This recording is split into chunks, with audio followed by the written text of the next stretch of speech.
সম্ভব নয়। ওনার বিচার কেউ করে না, সবাই যাকে বিচার দিই সবাই হাই হ্যালো বলে আমার বিচারটা বেচতে দেয়।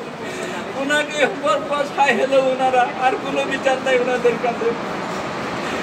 আমরা কি দোষ করেছিলাম, কি অন্যায় করেছিলাম, আমাদের বিচার হওয়ার কোনো অধিকার নেই। যেখানে মাননীয় প্রধানমন্ত্রী লক্ষ লক্ষ মানুষকে বাসস্থান করতেছে, যেখানে মাননীয় প্রধানমন্ত্রী ঘর ছাড়া মানুষকে ঘর দিচ্ছে, সেখানে কি করে রাজাকারের আমার বাড়িতে লুটপাট করে উচ্ছেদ করে।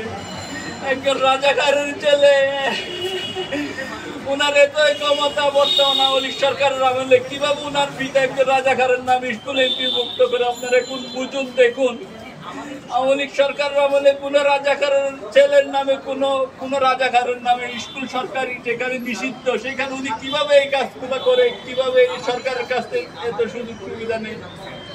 ওনার অদৃশ্য ক্ষমতা, কিসের এত ক্ষমতা? আপনি বলছেন আপনি ওয়ার্ড সভাপতি, আপনি ওয়ার্ড সভাপতি থাকার পরেও কেন আপনার মধ্যে হামলা হচ্ছে? আপনি